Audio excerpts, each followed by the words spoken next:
I think मेरी आवाज नहीं पहुंच रही सब तक।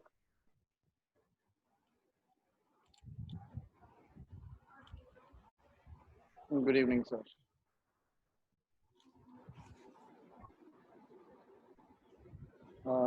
हार्डली 2-3 मिनट्स में हम लोग अपना सेशन स्टार्ट करेंगे।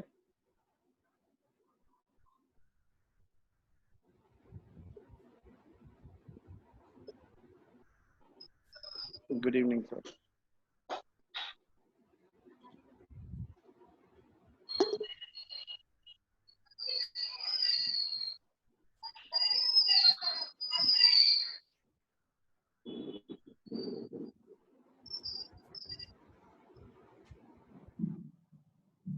Very good evening to all of you.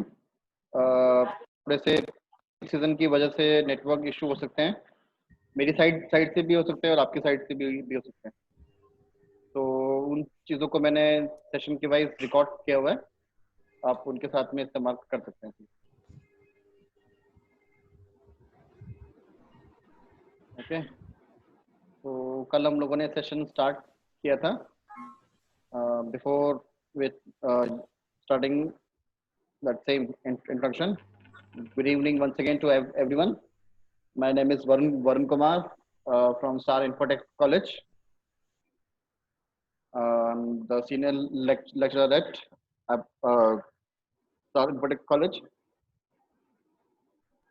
taking your Python session. Fine. Day 2, Day 1 wise हम लोगों ने कर चुके थे हम लोग। तो कल के सेशन को एक बार थोड़ा सा रिवाइज अगर हम चले, तो कल के सेशन में हम लोगों ने सिर्फ पढ़ा था कि नॉर्मल प्रोग्रामिंग लैंग्वेजेस क्या क्या होती है ना, प्रोग्रामिंग लैंग्वेजेस क्या होती है, कंप्यूटर लैंग्वेजेस क्या है, किस तरीके से मुझे कंप्यूटर लैंग्वेजेस को चूज करना चाहिए, प्रोग्रामिंग लैंग्वेज चूज करना चाहिए। फाइन। ड्यू टू मैं मानता हूँ कि जब हम किसी सिस्टम का पार्ट बनते हैं, हम या कंप्यूटर लाइन में जब हम आ रहे हैं, तो हमें हमारी कोई भी प्रोग्रामिंग लैंग्वेज चूज करने से पहले उसके पीछे की चीजें हमको पता होनी चाहिए। फाइन। तो कुछ इन्हीं बार इसी चीज के बारे में हम लोगों ने बातचीत किया था। दैट वुड बी, जैसे हम स्टार्टिंग वे में शुरू करते हुए बातचीत करते थे कि कंप्यूटर के पार्ट्स वगैरह क्या होते हैं, कंप्यूटर की लैंग्वेजेस क्या क्या होती हैं। कंप्यूटर लैंग्वेजेस और प्रोग्रामिंग लैंग्वेज दो अलग अलग बातें होती हैं। फाइन। आप अगर यूज करोगे तो नेट पे और वैसे आप लोगों को कंप्यूटर लैंग्वेजेस और प्रोग्रामिंग लैंग्वेजेस एक ही टर्म में गिनी जाती है। फाइन। तो प्रोग्रामिंग लैंग्वेज बात चीज अलग है ना। काइंड ऑफ कंप्यूटर लैंग्वेज का जो है, सॉरी, प्रोग्रामिंग लैंग्वेज जो है कंप्यूटर लैंग्वेज का एक पार्ट है ना। मेरे पास अलग अलग तरह की जो कंप्यूटर की भाषाएं हैं, कंप्यूटर की लैंग्वेजेस है, उसमें जो थर्ड टाइप की मेरे पास लैंग्वेज है, उसका पार्ट होती है प्रोग्रामिंग लैंग्वेज। फाइन। इस वजह से जितनी भी प्रोग्रामिंग लैंग्वेज आप इस्तेमाल करते हो, जितनी प्रोग्रामिंग लैंग्वेज के बारे में आप जानते हो, वो सभी प्रोग्रामिंग लैंग्वेज अपने आप के अंदर क्या है, हाई लेवल कंप्यूटर लैंग्वेज में जाती है। फाइन। ड्यू टू जितनी भी हाई लेवल लैंग्वेज होती है नॉर्मल इंग्लिश लाइक सेंटेंसेस में होती है, इस वजह से उनके साथ में कन्वर्टर और ट्रांसलेटर जुड़े होते हैं। फाइन। अब ये कन्वर्टर भी अपने आप में कुछ अलग सेपरेट थिंग है, अलग सॉफ्टवेयर है, इनके भी अपने अलग अलग टाइप है ना। उसी में से एक हम लोगों को पता चले अगर बातचीत हो तो उसमें एक चीज होती है कंपाइलर। इस वजह से हमको जितनी भी प्रोग्रामिंग लैंग्वेज होती है ना, वो अपने कंपाइलर के नाम से भी जानी जाती है। फाइन। तो कंपाइलेशन क्या है उसके बारे में थोड़ा आगे डिस्कस करेंगे हम लोगों ने प्रोग्रामिंग लैंग्वेज टर्म के बारे में मैं पढ़ा था कल। फाइन। प्रोग्रामिंग लैंग्वेज को इंडिविजुअल देखा था, प्रोग्रामिंग लैंग्वेज के टाइप्स गिने थे हम लोगों ने, है ना। हम लोगों ने types of programming, example of programming languages नहीं। फाइन। हम लोगों को जो पता होता है वो जनरली क्या होता है, examples of programming languages. Programming languages कौन कौन सी हैं वो, है ना, क्या टाइप की है, किस किस तरीके से कैटेगराइज होती हैं, ये हम लोगों को नहीं पता होता है ना, या पता भी होता है तो थोड़े से कंफ्यूजन होते हैं। तो उस चीजों के बारे में हम लोगों ने कल डिस्कस किया था। फाइन। तो जितने भी टाइप के प्रोग्रामिंग लैंग्वेज है मार्केट में, अगर अपन देखेंगे तो it's a vast of list, है ना, बहुत लंबी चौड़ी एक लिस्ट है इस बारे में। फाइन। तो उन्हीं लंबी चौड़ी लिस्ट को, बहुत लंबी लिस्ट को हम लोगों ने अपने लिए एक कुछ मेन पॉइंट्स में डिस्कस किया था कल, जिसको अगर 5 से 6 हम टाइप्स या कैटेगरी गिनते हैं। फाइन। ये प्रोग्रामिंग लैंग्वेजेस की कैटेगरी वो हैं जिनको जनरली मार्केट में एज अ बिजनेस पर्पज से इस्तेमाल किया जाता है। डिपेंड आपके ऊपर करता है, डिपेंड हमारी रिक्वायरमेंट पे करता है कि हम किस टाइप की प्रोग्रामिंग लैंग्वेज को चूज करते हैं, है ना। किस टाइप का मेरा बिजनेस रिक्वायरमेंट है, किस टाइप की मेरी जरूरत है, उस टाइप की चीजों के साथ ही मैं अपने लिए आगे बढ़ता हूँ।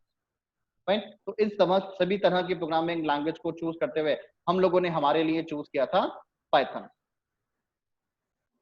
फाइन। तो आज हम कुछ बातचीत करेंगे इस पाइथन लैंग्वेजेस के बारे में। फाइन। तो पाइथन लैंग्वेज ये क्यों इस्तेमाल करना है, क्यों इस तरह की प्रोग्रामिंग लैंग्वेज को हमें आगे बढ़ना है ना।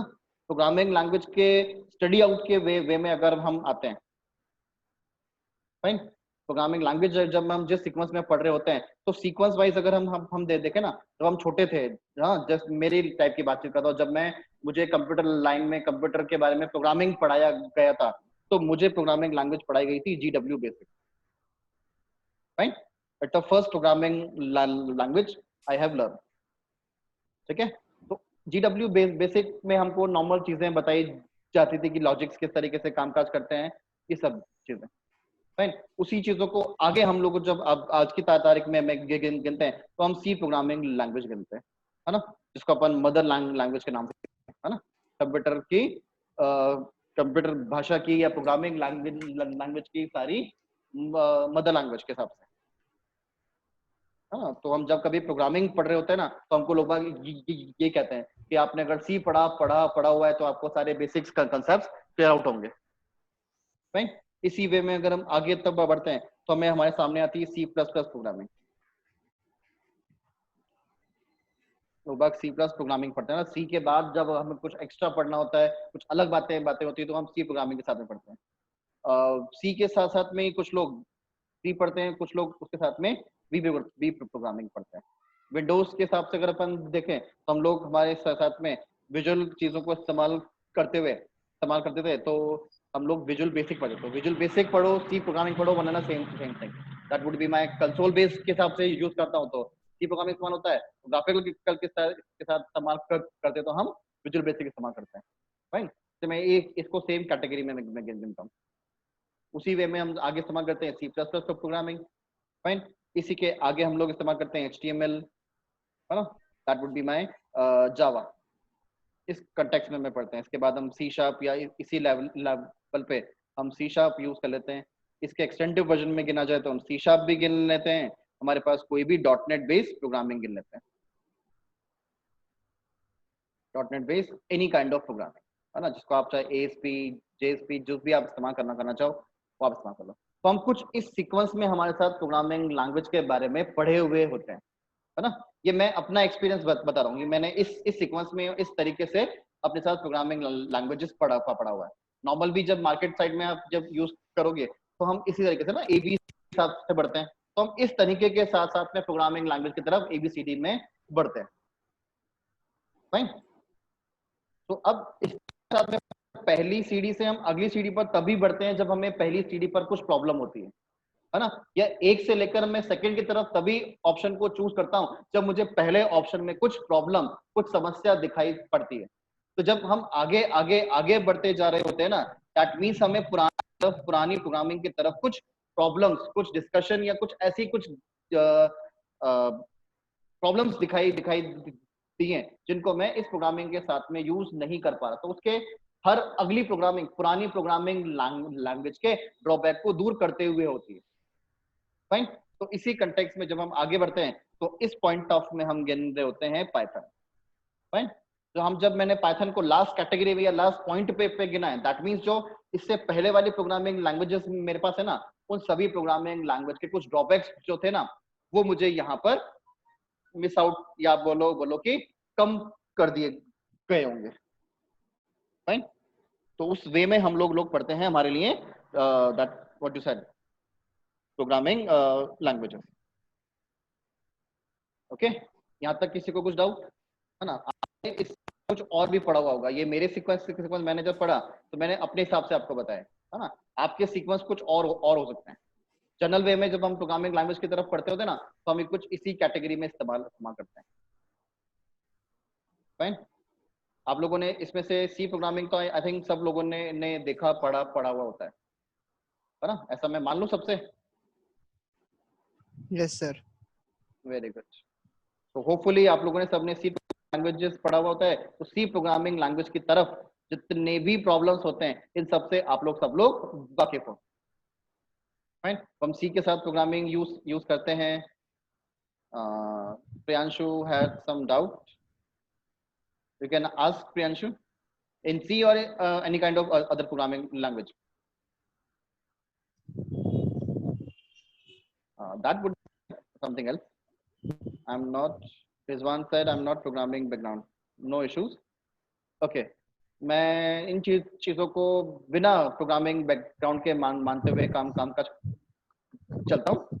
हम जब कभी भी प्रोग्रामिंग लैंग्वेज की तरफ बढ़ते होते हैं ना, तो सबसे पहला हम इस्तेमाल करते हैं कि मुझे चीजों के बारे में एबीसीडी पता हो ना। जैसे हम स्कूल में जब पढ़ाई करते हुए होते हैं, तो स्कूल में जब पढ़ाई करते हुए होते हैं तो हमें सीधे वर्ड्स बनाना नहीं सिखाया जाता। फाइन, हमें पहले नॉर्मल अल्फाबेट पढ़ाया जाता है, हमें कर्सिव राइटिंग पढ़ाई जाती है, हमें छोटी छोटी बातें बताई जाती हैं जिस तरीके से हम हमारे प्रोग्रामिंग टर्म को इस्तेमाल कर सकें। फाइन, तो उसी वे में उसी चीजों को इस्तेमाल करते हुए अपने पास क्या सी प्रोग्रामिंग लैंग्वेज की वजह से उसे मदर लैंग्वेज में भी गिनते हैं। Fine, although I can measure कि आप लोग में से कुछ लोग प्रोग्रामिंग लैंग्वेज के बैकग्राउंड से नहीं है, तो उन्हीं चीजों को इस्तेमाल करते हुए हम यहाँ पर लिए एक सिंपल लैंग्वेज में इस्तेमाल करते हैं ना। तो जो यहाँ हमें समस्या या प्रॉब्लम होती होगी ना, जो इसको पढ़ने में या इसको समझने में हमें समस्या हुई थी, वो हमें समस्या यहाँ पे नहीं होगी। ठीक है, तो मैं कुछ कुछ बातें इनके साथ साथ में लेता हुआ चलता हूँ मैं, है ना। हम लोगों ने कल डिसाइड ये तो कर ही लिया कि हमें प्रोग्रामिंग लैंग्वेज क्यों पढ़नी है ना। प्रोग्रामिंग लैंग्वेज हमें क्यों पढ़नी है, हमें सॉफ्टवेयर डिजाइन करना है ना। हमें सॉफ्टवेयर में या एप्लीकेशन में कुछ कस्टमाइजेशन करना है। तो मैं जिस भी तरह के सॉफ्टवेयर में, जिस भी तरह की एप्लीकेशन में कामकाज करना चाहूँ, वो मुझे डिसाइड करना होता है। ये मेरे पास एप्लीकेशन के टाइप्स थे कि मैं किस टाइप की एप्लीकेशन चाह रहा हूँ। मैं सीओई एप्लीकेशन बनाना चाह रहा हूँ या जीओई एप्लीकेशन बनाना चाह रहा हूँ, है ना। दूसरी भाषा में कहें, क्या मैं बैकग्राउंड एप्लीकेशन बनाना चाह रहा हूँ या मैं फ्रंट एंड एप्लीकेशन बनाना चाह रहा हूँ। फाइन, इसी ध्यान में रखते हुए अगर मैं बैकग्राउंड एप्लीकेशन बनाना होता हूँ तो मैं सी प्रोग्रामिंग की तरफ बढ़ता हूँ, एज अ प्राइमरी लेवल की बात कर रहा हूँ मैं। इससे एडवांस में मेरे पास और भी हैं नीचे की तरफ, but as a primary level पे जब हम इस्तेमाल करते हैं ना, तो हम सी प्रोग्रामिंग की तरफ बढ़ते हैं। उसी तरीके से ग्राफिकल एनवायरनमेंट में कामकाज करना है, बैकग्राउंड में कामकाज नहीं करना, तो हम विजुअल बेसिक की तरफ बढ़ते हैं। Okay,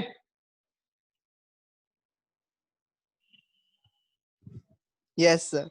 okay, no issues. Fine, तो उसी वे में जब हमारे पास इस्तेमाल होती है तो हम पाइथन लैंग्वेज को अपने लिए यूज किए हुए हैं। आते हैं हम पाइथन लैंग्वेज को हम क्या बोल सकते हैं, किस कैटेगरी में गिना। प्रोग्रामिंग लैंग्वेज टर्म में पहले आप लोगों को क्लियर कर चुका हूँ। आई होप इस प्रोग्रामिंग लैंग्वेज टर्म में आप लोगों को कोई डाउट नहीं होगा, है ना। तो उस डेफिनेशन को हम उठाते हुए चल रहे हैं। ऐसी कोई भी प्रोग्रामिंग लैंग्वेज, ऐसे कोई भी सेट ऑफ कमांड जो किसी भी पर्पस से, किसी भी गोल को अचीव करने के लिए, किसी भी मशीन से इंटरेक्ट करने के लिए जब मेरे पास काम में आते हैं ना, उस सेट ऑफ इंस्ट्रक्शंस को हम प्रोग्रामिंग लैंग्वेज की कैटेगरी में रखते हैं।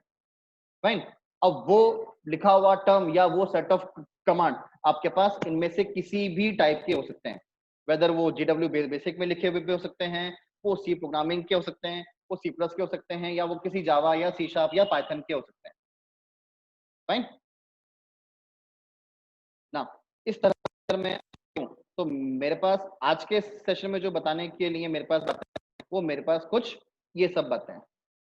फाइन, दैट कि मेरे पास पाइथन इंट्रोडक्शन क्या है, पाइथन क्या होती है, क्यों मुझे इस्तेमाल करना है, या किस तरीके से मैं उसके व्हाट यू सेड के एडवांटेजेस वगैरह में गिनूं। फाइन, उस तरीके से पाइथन 2 और पाइथन 3 हम मार्केट में विजिबल है आपको जब आप यूज करते हो।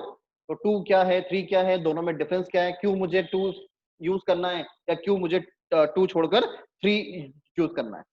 फाइन, पाइथन का इंस्टॉलेशन किस तरीके से करना है, पाइथन शेल विंडो कैसी है, और कुछ बेसिक फंक्शंस के साथ। फाइन, सबसे पहले हम बातचीत करते हैं पाइथन क्या हो सकती है। सर राइट ना, पाइथन लैंग्वेज के बारे में बातचीत हेलो करें तो पाइथन, हाँ हाँ जी बोलें सर। सर पाइथन मतलब कौन सी लैंग्वेज अपन पढ़ेंगे, जैसे पाइथन 2 या फिर पाइथन 3? ये मैं अपने अगले सेशन में बताऊंगा तो बेटर है, आपको आगे जब अपन पढ़ रहे हैं उसमें आपको समझ में आ जाएंगी बातें। जी sir, thank you. Okay fine. ना पाइथन को अगर हम गिने तो Python is a general purpose language, है ना। ये टर्म, ये बात या ये स्पेसिफिक वर्ड हमको किसी प्रोग्रामिंग लैंग्वेज के साथ में नहीं लिखा हुआ होता। होता है क्या, हमने कभी सी पढ़ा होगा, हमने कभी जावा पढ़ा होगा, या हमने कभी कोई छोटी मोटी प्रोग्रामिंग लैंग्वेज पढ़ा होगा, तो हमें जर्नल पर्पस नाम से कभी भी कोई टर्म नहीं दिखाई गई होती है, राइट। तो पाइथन के साथ में ये टर्म सिंप्लीफाई करी हुई है कि Python is a simple and a general purpose programming language. General purpose programming language का मतलब होता है कि मैं किसी एक स्पेसिफिक काम के लिए अपनी प्रोग्रामिंग लैंग्वेज को इस्तेमाल नहीं करूंगा। मेरे पास एक से ज्यादा पर्पस हो सकते हैं, राइट। नॉर्मल जो मैं एक ह्यूमन बीइंग से, एक बिजनेस पर्पस से एक्सपेक्ट करता हूं, उस तरह के मेरे पास प्रॉब्लम्स को सॉल्व करते हुए मेरे पास ये प्रोग्रामिंग लैंग्वेज होती है। एक प्रोग्रामिंग लैंग्वेज में एक से ज्यादा फीचर हो सकते हैं, ये हम पहले भी बातचीत कर चुके हैं, फाइन। जैसे मेरे पास सी प्रोग्रामिंग की बातचीत करें तो it could be structural programming, है ना, it could be structured programming, it could be procedural programming, it could be might be strict structure programming, fine. तो एक प्रोग्रामिंग लैंग्वेज में multiple programming language, multiple category के features हो सकते हैं। तो उसी तरीके से बातचीत करें तो पाइथन अपने आप में high level plus object oriented programming language भी होती है, फाइन। इसी तरीके से बातचीत करें तो पाइथन अपने आप में एक स्क्रिप्टिंग लैंग्वेज भी गिनी जाती है, फाइन। स्क्रिप्टिंग लैंग्वेज क्या होती है? ऐसी प्रोग्रामिंग लैंग्वेज जो हम किसी एचटीएमएल पेज के साथ में एम्बेड करते हैं ना, इस तरह की प्रोग्रामिंग लैंग्वेज को हम एम्बेडेड प्रोग्रामिंग लैंग्वेज में भी गिनते हैं, फाइन। एम्बेडेड का मतलब होता है मैं अपने किसी कोड को दूसरे किसी कोड के साथ में जोड़ रहा हूं, है ना, ऐड कर रहा हूं। इस बात को हम कहते हैं एम्बेड करना। तो स्क्रिप्टिंग लैंग्वेज अपने आप के समय, अब स्क्रिप्टिंग लैंग्वेज जो है अपने आप के लिए एम्बेडेड लैंग्वेज कैटेगरी भी गिनी जाती है। कुछ लोग स्क्रिप्टिंग कहते हैं, कुछ लोग एम्बेडेड लैंग्वेज कहते हैं ना, टर्म्स का फर्क है और कुछ नहीं। जितनी भी आपके पास स्क्रिप्टिंग लैंग्वेजेस होती है ना, वो अपने आप के साथ में इंटरप्रेटेड लैंग्वेज होती है, fine. Now what do you mean by interpreted language? Any two every someone? हम लोग जैसे की बातचीत कर रहे थे ना, every high level programming has converter or you can say translator, क्योंकि जितनी भी प्रोग्रामिंग लैंग्वेज होगी, जितनी भी हाई लेवल लैंग्वेजेस होगी, अपने साथ में कन्वर्टर लेकर आती है, राइट। जिसका काम क्या होता है, मेरे हाई लेवल मशीनी कोड को, हाई लेवल कोड को या सिंपल इंग्लिश लाइक सेंटेंसेस को मशीनी लैंग्वेज में कन्वर्ट करना, इसलिए उसको अपन कन्वर्टर बोल रहे हैं, ट्रांसलेटर कह रहे हैं, फाइन। इस ट्रांसलेटर को अगर हम कैटेगराइज गिनते हैं होते हैं ना, तो ये 3 कैटेगरी में गिना जाता है। One is called my assembler, okay, another one called as interpreter, another will be called as compiler. आप लोग अपना वीडियो ऑफ ऑफ करने प्लीज।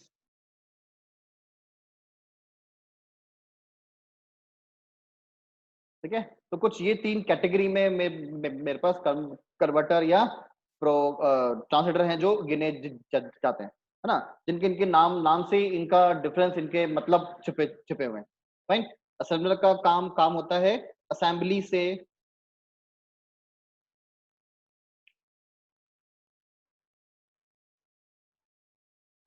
फाइन, असेंबली लैंग्वेज से या असेंबली पार्ट से मशीनी में कन्वर्ट करना, फाइन। जबकि इन दोनों का कामकाज क्या होता है, हाई लेवल से मशीनी भाषा में कन्वर्ट करना, high level to machine. Same for this, इसका भी काम भी क्या है, यही हाई लेवल से मशीनी भाषा में कन्वर्ट करना, फाइन। जब दोनों का काम काम सेम है, बट दोनों में मेरे पास अलग अलग गिने जाते हैं। जब ये मेरे पास इंटरप्रेटर कामकाज करता होता है, so line by line calculation या लाइन बाय लाइन ट्रांसलेशन किए जाते हैं। जबकि कंपाइलर जो होता है ना, एक साथ पूरे कोड को कंपाइल कर देता है, होल कोड, राइट। सपोज ऐसा समझो कि मैंने अपने लिए 100 ऑफ लाइंस का कोड लिखा है, फाइन। तो अगर मैं इंटरप्रेटर इस्तेमाल करता हुआ होऊंगा तो हर एक लाइन को, एक एक लाइन को कन्वर्ट या मशीनी भाषा में ट्रांसलेट किया जाएगा, फाइन। इसको ऐसे समझो कि अगर मेरे पास एक एक लाइन को कन्वर्ट होने में, एक एक लाइन को ट्रांसलेट होने में एक एक सेकंड अगर यूज होता है, तो टोटल 100 सेकंड्स मेरे प्रोग्राम को ट्रांसलेट होने में लगाया जाएगा। कम ना मशीनी भाषा में कन्वर्ट होने के लिए 100 सेकंड्स लगाए जाएंगे। वही सारी बातें जब कंपाइलर इस्तेमाल करता है ना, तो वो क्या करता है, लाइन बाय लाइन ही पूरे कोड को एक साथ आपके लिए कन्वर्ट करता है। नो मैटर कि ये सारी बातें एक सेकंड में कन्वर्ट हो जाएंगी, नहीं, ऐसा नहीं है। लेकिन जितना मेरे को पूरे कोड को कन्वर्ट होने में 100 सेकंड्स लगे थे, इतना समय भी नहीं लगेगा, फाइन। तो ये मेरे पास इंटरप्रेटर के बजाय ज्यादा फास्टली और ज्यादा इफेक्टिवली मेरे कोड को कन्वर्ट करता है। इस वजह से हम कंपाइलर जो है ना, उसको यूज करना ज्यादा प्रेफर करते हैं। मोस्ट ऑफ द प्रोग्रामिंग में या most of the programming languages में आपको कंपाइलर ही मिलते हैं, इंटरप्रेटर कम मिलते हैं। पर जितनी भी स्क्रिप्टिंग लैंग्वेजेस होती है ना, वो सबके साथ में इंटरप्रेटर जुड़ा हुआ होता है, फाइन। रीजन फॉर दिस, क्योंकि जब कभी भी इंटरप्रेटर या जब कभी स्क्रिप्टिंग लैंग्वेज को इस्तेमाल किया जाएगा, है ना, वो हमेशा किसी न किसी दूसरे लैंग्वेज के साथ में, किसी न किसी दूसरे प्रोग्राम के साथ में एम्बेड करा हुआ होगा। मोस्टली उस समय मेरे पास होता है HTML, है ना। मोस्टली जितनी भी स्क्रिप्टिंग लैंग्वेजेस होती है ना, वो HTML प्रोग्राम के साथ में एम्बेड की हुई होती है। और हमने ये पढ़ा है, हमको ये पता है कि जब कभी भी HTML या अनस्ट्रक्चर्ड प्रोग्रामिंग लैंग्वेज इंप्लीमेंट होती है, तो line by line he execute होती है। तो उसी कंटेक्स्ट को या उसी बातों को मद्देनजर रखते हुए जितनी भी स्क्रिप्टिंग लैंग्वेजेस होती है ना, वो अपने आप के साथ में इंटरप्रेटेड काउंट होती है, फाइन। इस वजह से जब कभी भी किसी भी तरह से आपके कोड में प्रॉब्लम या इश्यूज या एरर एक्सेप्शन होंगी, तो आपको लाइन बाय लाइन चीजें दिखाई जाएंगी। ये इंटरप्रेटेड लैंग्वेज या इंटरप्रिटेशन होने का सिग्नल है। जहां कहीं भी आपको लाइन ऑफ अपने एरर के समय समय लाइन नंबर भी दिखाया जाएगा, तो ये आपके उस प्रोग्रामिंग लैंग्वेज का एक फीचर है ना, एक विशेषता है कि यहाँ पर आपके पास इंटरप्रिटेशन ही काम में आ रहा होगा। तो उसी चीजों के हिसाब से मेरे पास पाइथन भी अपने आप में क्या होती है, इंटरप्रेटेड स्क्रिप्टिंग लैंग्वेज। इसके साथ जो हम कोड करेंगे, इसे हम किसी HTML पेज के साथ में एम्बेड किया जा सकता है। आप इसी तरह की प्रोग्रामिंग लैंग्वेज या जैसे हम दूसरी प्रोग्रामिंग की बातचीत करें, सी या जावा या सी शार्प या GW बेसिक, इस तरह की प्रोग्रामिंग लैंग्वेज को किसी दूसरे कोड के साथ में एम्बेड नहीं कर सकते, फाइन। तो उसी वे में जब मैं इस्तेमाल करूं, तो पाइथन अपने आप में ऐसी प्रोग्रामिंग लैंग्वेज है जो सिंपल सिंटैक्सेस में तो है, साथ में उसे मैं किसी दूसरी प्रोग्रामिंग लैंग्वेज के साथ में या दूसरे किसी कोड के साथ में एम्बेड कर सकता हूँ, है ना, जिसको हम इंटरप्रेटेड स्क्रिप्टिंग लैंग्वेज गिन रहे हैं। दूसरी प्रोग्रामिंग लैंग्वेज की तरह यहाँ के सिंटेक्स जो होते हैं ना, बहुत ही इजी टू लर्न होते हैं ना। मतलब इजी टू लर्न का मतलब उनके लिए आपको स्पेसिफिकली कोई सिंटेक्स याद रखने की जरूरत नहीं है। नॉर्मल मेरे पास जो वर्ड्स होते हैं, इंग्लिश लाइक सेंटेंसेस होते हैं, उस फॉर्म में मेरे पास जितने कमांड यहाँ पे जो है सब चीजें उसी कमांड के फॉर्मेट में आप यूज करोगे, आपको यूज करने से फील होगा, फाइन। जैसे मुझे बाकी प्रोग्रामिंग लैंग्वेज में हार्डली सिंटेक्सेस वगैरह मुझे यूज करने होते हैं, ऐसे set hard and fast syntaxes यहाँ पे कुछ नहीं होते। इस वजह से हम इसको इजी टू लर्न या सिंपल कह रहे हैं, फाइन। उन्हीं चीजों को मद्देनजर रखते हुए, उन्हीं चीजों को इफेक्टिव देने के लिए यहाँ पर बहुत सारी वास्ट प्री डिफाइंड लाइब्रेरीज हैं, जिनको अपन डेटा स्ट्रक्चर्स कैटेगरी में भी गिनते हैं, फाइन। उन्हीं चीजों को आगे अगर एक्सटेंड करा जाए, तो पाइथन के सिंटेक्स जितने भी है ना, वो सिंपल तो है ही, साथ में डायनामिक टाइप कास्टिंग भी है, फाइन। जिनके साथ में आप है ना, जैसे हम जो भी प्रोग्रामिंग लैंग्वेज इस्तेमाल करें या जो भी चीजें हम इस्तेमाल करें, हम डायनामिक चीजें इस्तेमाल करना ज्यादा प्रेफर करते हैं, है ना। नॉर्मल अगर मैं कंप्यूटर लाइन को छोड़ के भी अगर बातचीत करूं, तो नॉर्मल स्टैटिक और डायनामिक का मतलब क्या होता है, फिक्स बातें। हम कभी भी हमारे चीजों के साथ में या एप्लीकेशन के साथ में फिक्स चीजें नहीं लेना चाहते। क्योंकि बिजनेस है, बिजनेस एनवायरनमेंट में सब कुछ डायनामिक वेरिएबल होता है, कभी भी कुछ भी बदल सकता है। तो उन्हीं चीजों को ध्यान में रखते हुए जब हम हमारे लिए प्रोग्रामिंग इंप्लीमेंट कर रहे हैं, that must be what, dynamic. तो उसी तरीके से मेरे पास जो पाइथन के सिंटैक्स हैं वो डायनामिक, चेंजेस और इंटरप्रेटेड है ना। इंटरप्रेटेड के बारे में मैं आपको पहले ही बता चुका हूँ। फाइन। इंटरप्रेटेड होने की वजह से यहाँ पर जितनी भी चीजें या जितने भी कोड आपके पास इंप्लीमेंटेड होंगे वो थोड़े से फास्टली या बोलोगे रैपिड डेवलपमेंट के अकॉर्डिंग काउंटेबल होते हैं। फाइन। अब पाइथन को मैं किसी पर्टिकुलर एरिया, जैसे मैंने पहले भी बातचीत किया था, जनरल पर्पस के हिसाब से पाइथन में किसी एक पर्टिकुलर एरिया में इस्तेमाल करने के लिए नहीं है। जैसे मैं वेब डेवलपमेंट चाहूँ या मैं अपने लिए डेस्कटॉप एप्लीकेशन चाहूँ या मैं बैकग्राउंड एप्लीकेशन चाहूँ, मैं किसी एक एरिया या किसी एक पार्ट को इस्तेमाल करते हुए नहीं हूँ, मैं उससे मल्टीपल चीजें इस्तेमाल करना चाहूँ, मल्टीपर्पज प्रोग्रामिंग की तरह मैं उसे इस्तेमाल करता हूँ।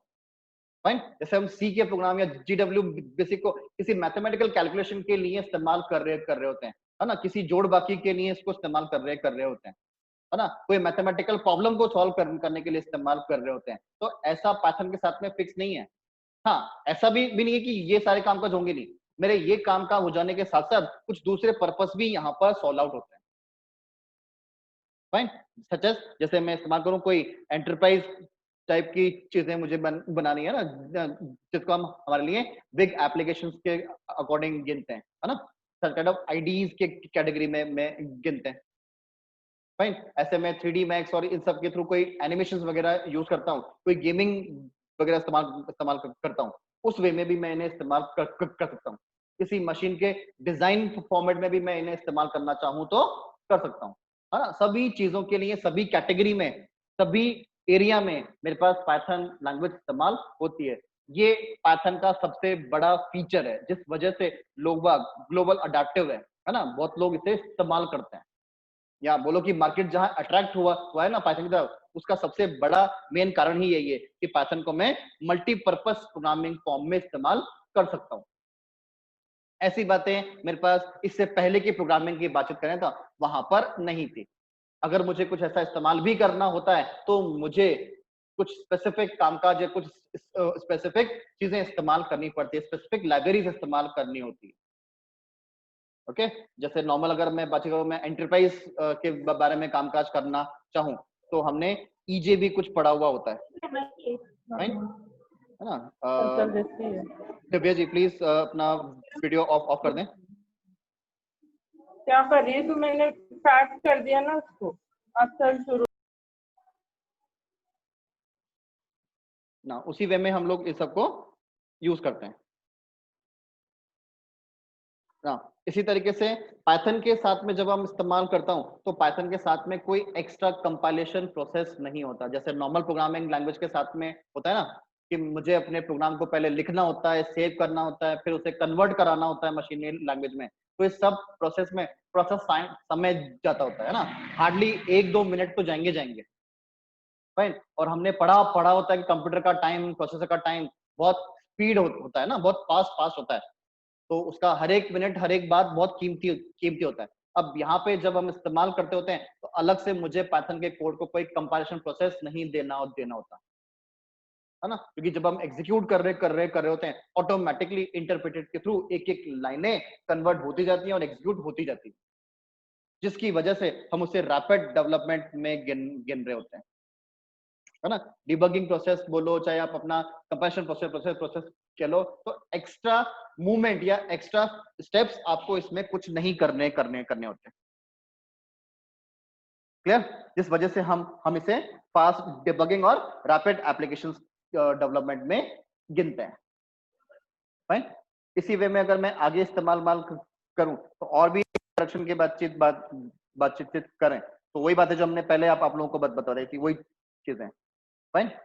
इंटरप्रेटेड लैंग्वेज के बारे में बातचीत करें तो हम लोगों ने इससे पहले PHP, है ना, JSP, ASP, है ना, जावास्क्रिप्ट, इन सब प्रोग्रामिंग लैंग्वेज के बारे में सुना हुआ होता है। तो जिस तरीके से ये आपके साथ काम करती होती हैं, उसी तरीके से यहाँ पर पाइथन भी उसी इंटरप्रेटेड फॉर्म में इस्तेमाल की जाती है ना। PHP और ASP टाइप की प्रोग्रामिंग लैंग्वेज के लिए भी मुझे अलग से कोई कंपाइलेशन स्टेप्स नहीं करने होते, इन्हें डायरेक्टली पेज पर एग्जीक्यूट किया जाता है। हाँ, ऑल्दो यहाँ पर कोई एक्सेप्शन या कोई एरर या कोई इश्यूज होते हैं ना, तो आपको लाइन नंबर दिखाया जाता है। तो ये लाइन नंबर दिखाया जाने का मतलब या ये इंडिकेशन होता है कि यहाँ पर इंटरप्रिटेशन प्रोसेस इंप्लीमेंट किया जा रहा है। फाइन। बाकी सभी प्रोग्रामिंग लैंग्वेज या नए फैशन के प्रोग्रामिंग लैंग्वेज की बातचीत करें तो सभी तरह के नए फैशन के प्रोग्रामिंग में ऑब्जेक्ट ओरिएंटेड कांसेप्ट्स होना जरूरी होता है। फाइन। क्योंकि आजकल के वर्ल्ड में जब हम इस्तेमाल करते हुए होते हैं तो मेरी हर लैंग्वेज के साथ में क्या होना चाहिए, ऑब्जेक्ट ओरिएंटेड कांसेप्ट। क्योंकि ऑब्जेक्ट ओरिएंटेड कांसेप्ट अपने आप में क्या है, न्यू फैशन कांसेप्ट्स हैं। तो आप आजकल की जितनी भी प्रोग्रामिंग लैंग्वेज होती है या जो भी कुछ हम इस्तेमाल करते हुए हैं, वहां पर आपके पास ऑब्जेक्ट ओरिएंटेड कांसेप्ट्स होना जरूरी है। फाइन। तो उन सारे कांसेप्ट्स को भी ये क्लास ये पाइथन जो है अपने आप में इनेबल करे हुई है। इस बात को इस्तेमाल करते हुए यहाँ पर बहुत सारे ऑब्जेक्ट्स और बहुत सारी लाइब्रेरीज जो है दी हुई होती है। फाइन। इसी तरीके से यहाँ पर जो फीचर में स्पेशली गिनते हैं पाइथन को लेकर, वो होता है उसका डायनामिक कास्टिंग। फाइन। जितने भी वेरिएबल्स और ये सब हम इस्तेमाल करते हुए होते हैं ना, इन सबके साथ में हमें कोई स्पेसिफिक टाइप इस्तेमाल करने की रिक्वायरमेंट नहीं होती, जैसे हम नॉर्मल प्रोग्रामिंग के साथ में इस्तेमाल करते हैं, है ना। जैसे हम लोग सी हम लोगों ने देखा हुआ होता है ना, पढ़ा नहीं है बट देखा हुआ है, सुना हुआ है हम लोगों ने। फाइन। जब कभी भी वेरिएबल इस्तेमाल किया जाएगा तो उसके साथ में वेरिएबल डिक्लेयर करा जाएगा कि दैट केस में इंटीजर वैल्यू दी जाएगी या मेरे पास कैरेक्टर वैल्यू दी जाएगी या बूलियन वैल्यू दी जाएगी। फाइन। उन्हीं चीजों को इस्तेमाल करते हुए यहाँ पर डायनामिक टाइप कास्टिंग होती है। आपको स्पेसिफिकली कोई टाइप बताने की रिक्वायरमेंट नहीं होती है। ऐसी टाइप या इस टाइप के फीचर दूसरी प्रोग्रामिंग लैंग्वेज में भी, जैसे विजुअल बेसिक की बातचीत करते हैं ना, वहां पर भी डायनामिक कास्टिंग है, पर वहां पर वो डायनामिक कास्टिंग के फॉर्म में भी कुछ दूसरे टाइप को इस्तेमाल करता हुआ होता ही है। वो लिमिटेशंस वाली बातें जो है ना, वो पाइथन से हटा दी गई है। तो पाइथन में जितनी भी चीजें होती है ना, वो ऑब्जेक्ट फॉर्मेट में या डायनामिक फॉर्मेट में होती हैं। ओके। लास्ट चीज मैंने आप लोगों को पहले ही इससे पहले भी हम डिस्कस कर चुके हैं कि मेरे पास पाइथन के कोड में या पाइथन के किसी भी स्टेप्स में, किसी भी फॉर्मेट में, किसी भी कोड में आपको अलग से कंपाइलेशन प्रोसेस करने की रिक्वायरमेंट नहीं होती है, जो मेरे प्रोग्राम एग्जीक्यूशन फास्ट बनाती है, प्रोग्राम डेवलपमेंट को फास्ट बनाती है।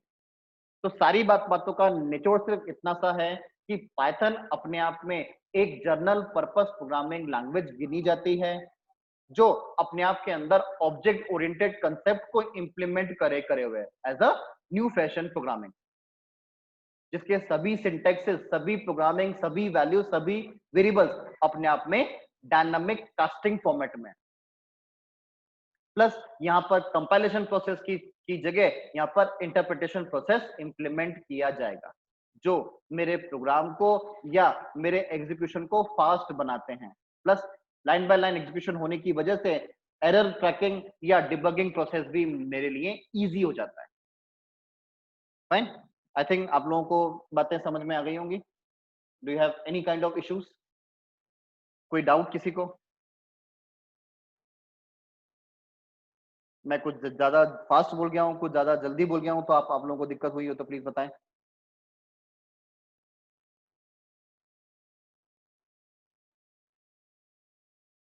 Very good.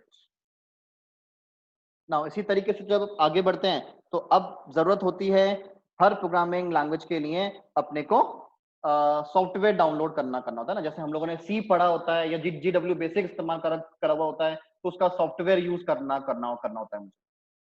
राइट। तो जब भी आप इस्तेमाल करें, जब भी कुछ चीजें इस्तेमाल करें, तो उसका सॉफ्टवेयर यूज करना होता है। आज हम अगर सी भी इस्तेमाल करते होते हैं तो सी का भी सॉफ्टवेयर हम इस्तेमाल करते हैं। ठीक है। तो उस तरीके से मुझे अपने लिए उसका सॉफ्टवेयर डाउनलोड करना पड़ता है। जावा भी अगर हम इस्तेमाल करते हैं तो जावा भी डाउनलोड करनी पड़ती है। फाइन। तो उसी तरीके से मैं जब पाइथन इस्तेमाल कर रहा होता हूं तो पाइथन का सॉफ्टवेयर भी मुझे डाउनलोड करना पड़ेगा, इंस्टॉल करना पड़ेगा, तब जाके मेरे पास काम में आएंगे। ओके। एनी आइडिया कि हम लोग सी वगैरह या जावा इंस्टॉल करने के लिए क्या क्या करते हैं? सपोज करो मैं जैसे प्रोग्रामिंग लैंग्वेज की तरफ इंटेंट नहीं होकर जनरल फॉर्म में इस्तेमाल करता हूँ, तो आज अगर मुझे अगर कोई क्रोम भी चलाना होता है ना, वेब ब्राउजर भी चलाना होता है, मोजिल्ला फायरफॉक्स चलाना होता है, तो भी मुझे क्या करना पड़ता है? इनको डाउनलोड करना पड़ता है ना? मुझे अगर कोई पिक्चर भी देखनी होती है तो मुझे मीडिया प्लेयर हो या वीएलसी प्लेयर हो, ये मुझे सब इंस्टॉल करने पड़ते हैं। बिना इंस्टॉल करें मैं किसी भी प्लेयर को या किसी भी वीडियो को प्ले नहीं कर सकता। तो बातें कुछ वैसी है। आप अगर पाइथन में डेवलपमेंट करना चाहते हैं या पाइथन में कुछ कामकाज करना चाह रहे हैं, तो पाइथन का सॉफ्टवेयर आपको डाउनलोड करना पड़ता है। ओके, तो जैसे हम सी के लिए हमारा ये पैकेज डाउनलोड करते हैं, टर्बो पैकेज, है ना? आजकल तो हम डॉस बॉक्स डाउनलोड करते हैं। ये कुछ डॉस बॉक्स होता है जो हम अभी सी के लिए डाउनलोड करते होते हैं। पर ऐसे जावा के लिए हम हमारे लिए जेडीके डाउनलोड करे हुए होते हैं। ये मुझे किसी भी साइट से मिल जाता है नॉर्मल गूगल पे लिखने के बाद, क्योंकि इसके साथ बहुत सारे इनहेंसमेंट, बहुत सारे अलग अलग फ्लेवर है। उसी तरीके से जेडीके डाउनलोड करने के लिए मुझे जावा की साइट पे, जावा की ऑफिशियल साइट पे जाना होता है। यहाँ से हम हमारे लिए जावा डाउनलोड करते हुए होते हैं। उसी चीजों को ध्यान में रखते हुए अगर मुझे पाइथन इस्तेमाल करना होता है, तो पाइथन की भी ऑफिशियल साइट है जहां से आप अपने लिए पाइथन पैकेज डाउनलोड करेंगे। हाँ, दैट वुड बी www.python.org। ठीक है, इस यूआरएल को आपको हिट करना है और यहाँ से आपको अपने लिए पाइथन का सेटअप बोलो या पाइथन की फाइल मिलती है ना? ये मैं आप लोगों को दिखा देता हूँ किस तरीके से आपको दिखाई देंगी। ठीक है ना, ये लिंक से आपको अपने लिए पाइथन डाउनलोड कर, fine. Yes Bharti ji.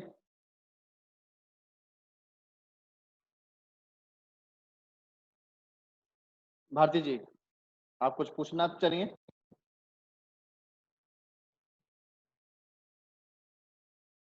I think Bharti जी को मेरी आवाज क्लियर नहीं हो रही है, and some kind of network issues also. थोड़ा मौसम खराब है, उस वजह से नेटवर्क इश्यूज हो सकते हैं आपके पास आज।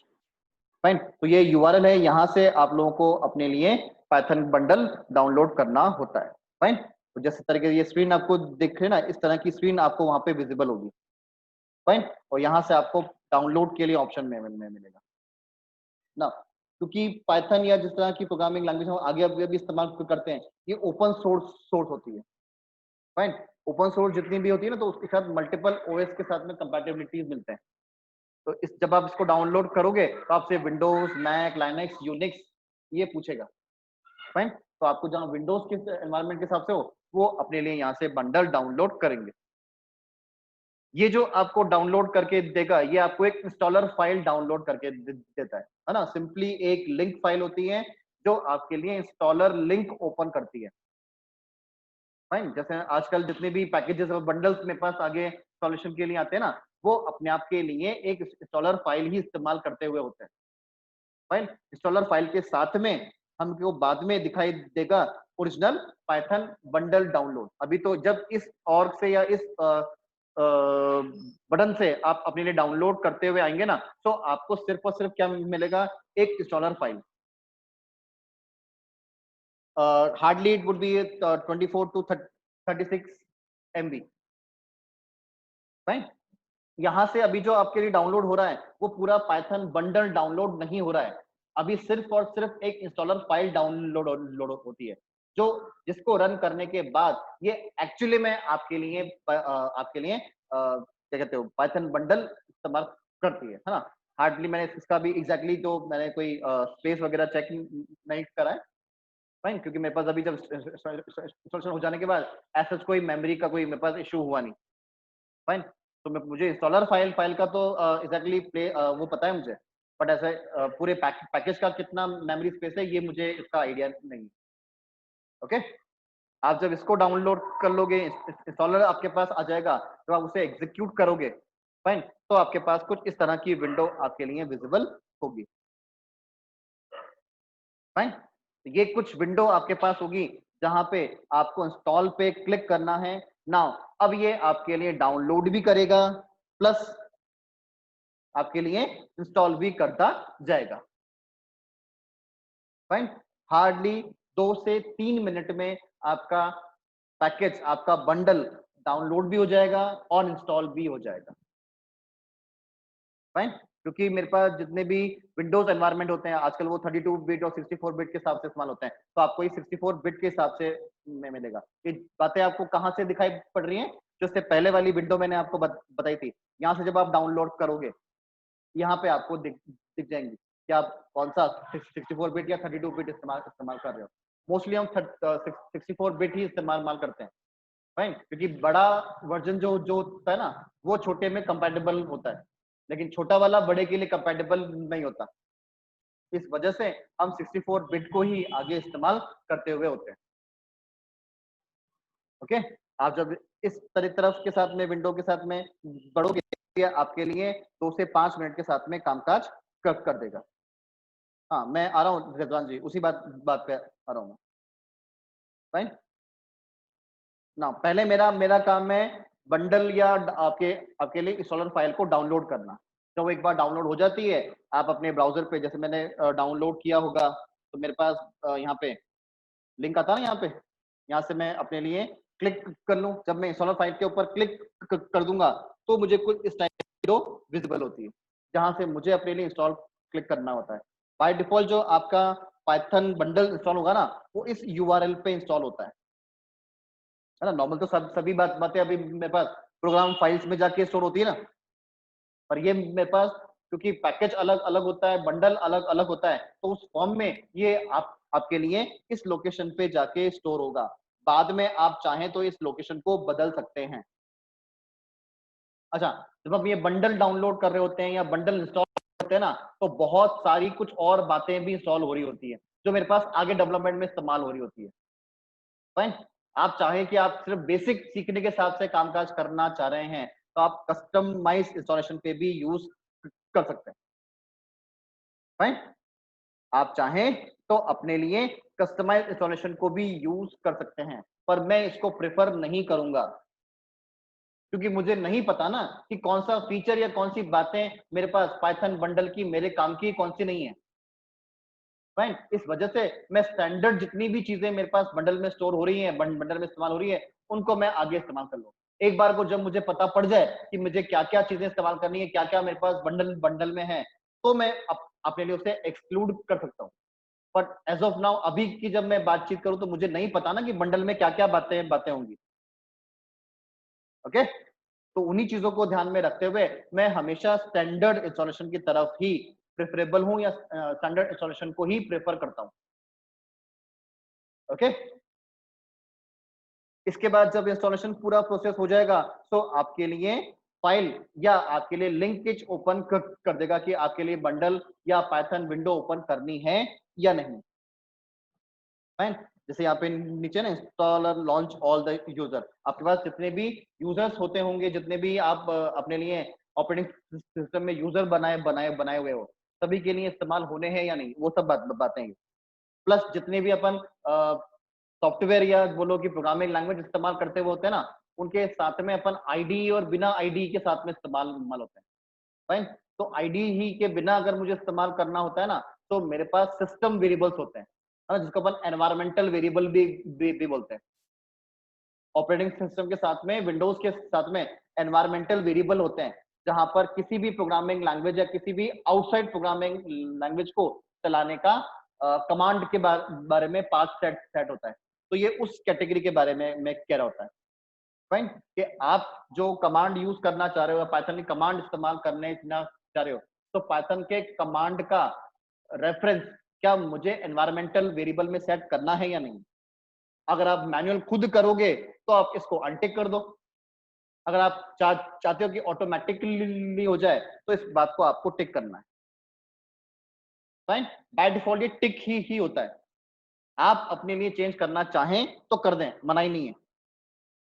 फिर आपको जब आप आगे इस्तेमाल करोगे तो आपको अपने लिए खुद से उसमें पाथ वगैरह स्पेसिफाई करने पड़ेंगे। हो सकता है कि आपके पाथ में कुछ मिस्टेक भी हो जाए।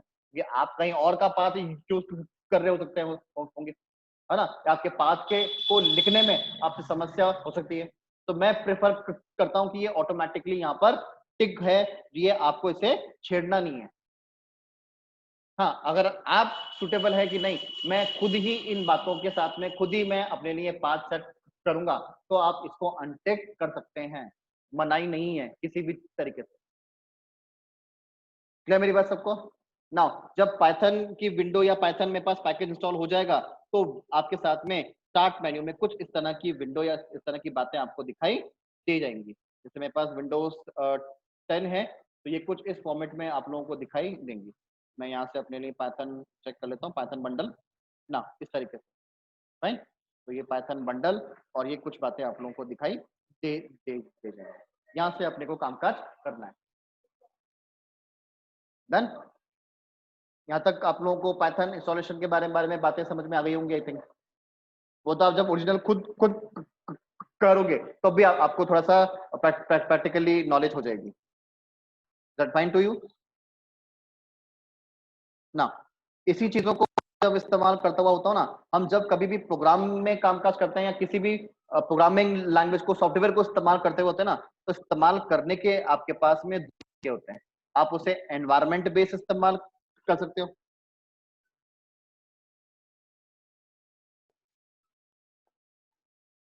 एनवायरमेंट बेस को हम क्या कह सकते हैं, command prompt, through command prompt.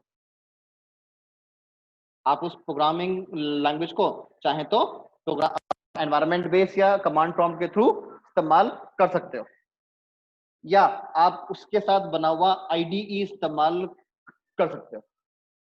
Fine, ये चॉइस आपकी होती है, ये आपको डिसाइड करना है कि आप किस तरीके से कामकाज करोगे, है ना।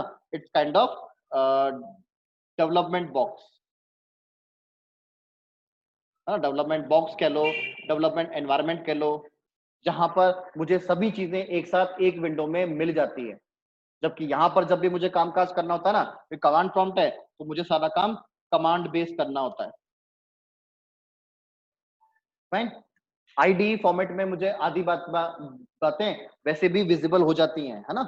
आधा कोड मेरे लिए लिखा हुआ होता है, तो मैं अपने आप के लिए या मैं एज अ बिगिनर अगर हूं तो मैं आईडी को प्रिफर नहीं करता, है ना।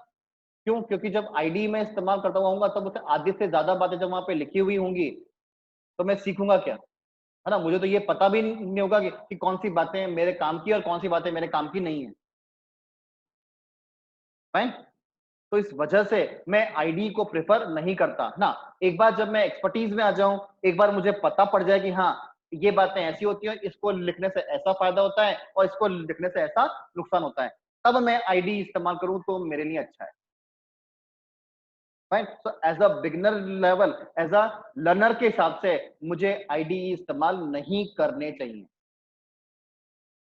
फाइन, आप अगर सीखने के पर्पज से या सीखने में इंटरेस्टेड हो तो आपको आईडी इस्तेमाल नहीं करने, you should use a command prompt base, है ना। मैं पाइथन के लिए नहीं, सभी प्रोग्रामिंग लैंग्वेजेस के लिए बातचीत कर रहा हूँ। चाहे आप जावा सीखते हो, चाहे आप सी सीखते हो, चाहे सी प्लस सीखते हो, चाहे सी शार्प सीखते हो, हाँ, या चाहे आप पाइथन से सीखते हो। किसी भी चीज का अगर आपको लर्न करना है तो उसका कमांड बेस आपको इस्तेमाल करना चाहिए, ताकि आपको छोटी से छोटी बात, छोटी से छोटी बात और बड़ी से बड़ी बात आपको पता हो। कौन से स्टेटमेंट, कौन से कमांड से क्या फायदा या क्या नुकसान होता है ये आपको पता हो। आप जब अपने लिए पाइथन बंडल इस्तेमाल किए हुए हो ना, तो आपके साथ कमांड बेस भी एनवायरनमेंट इनेबल हुआ है, साथ में आईडीई भी इनेबल हुआ है ना। तो ये कंप्लीटली आपकी चॉइस है कि आप आईडी को इस्तेमाल करते हुए होंगे या आपको अपने लिए कमांड बेस इस्तेमाल करना है। दोनों तरीके से कामकाज हो जाएंगे, इसीलिए हम उसे बंडल, पाइथन डेवलपमेंट बंडल गिन रहे हैं, जिसमें एक नहीं बहुत सारी बातें हैं। क्लियर बातें सबको? यहां तक किसी को कुछ डाउट ना? डेवलपमेंट के सॉफ्टवेयर के बारे में मैं ये चीजें भूल गया कि मुझे पाइथन के एडवांटेज या पाइथन को क्यों इस्तेमाल करना है ये तो पता हो। अब मुझे ये तो पता है कि सी को इसलिए इस्तेमाल करते हैं या जावा को इसलिए इस्तेमाल करते हैं, तो अभी मुझे ये तो पता हो कि मुझे पाइथन को क्यों इस्तेमाल करना है, पाइथन के एडवांटेजेस तो मैं गिनूं एक बार। किसी को कोई आइडिया, कोई मेरे लिए पाइथन के एडवांटेजेस गिन सकता है क्या?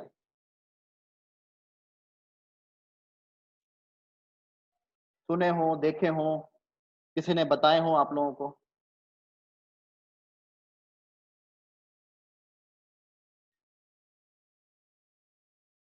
I am waiting for your answer.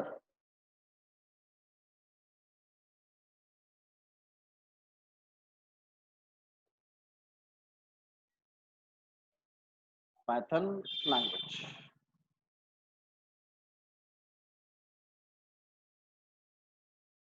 someone said something,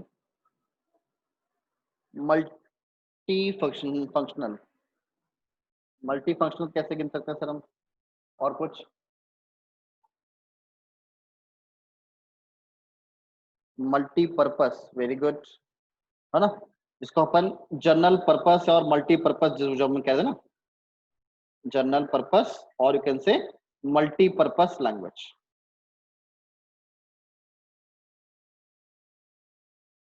है ना। सिंपल सिंटेक्स होते हैं इसके, सिंपल और general syntax.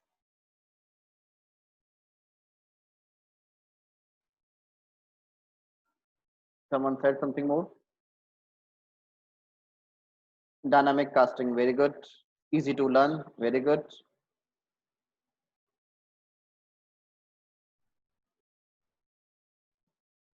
easy to learn गिन सकते हैं हम इसको।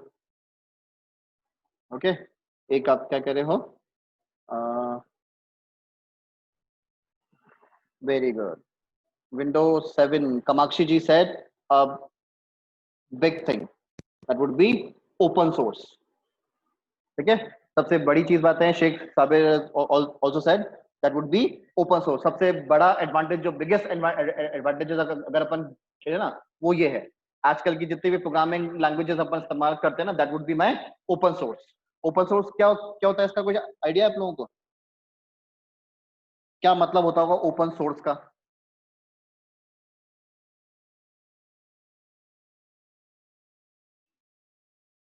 ना, ओपन सोर्स होता है ना, जो सबसे पहली बात तो क्या होता है, फ्रीली अवेलेबल होता है। Very good, source is available that you can change bye anyone, very good, है ना।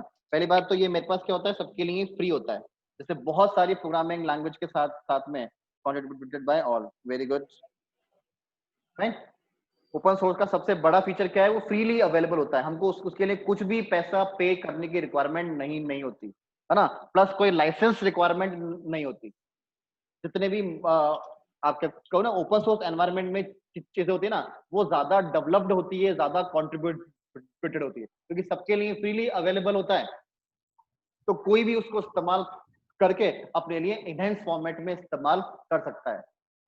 हाँ, इसी वजह से जो ओपन सोर्स सॉफ्टवेयर या ओपन सोर्स चीजें होती है ना, वो अपने आप के लिए ज्यादा ज्यादा इफेक्टिव और ज्यादा डेवलप्ड भी होती है।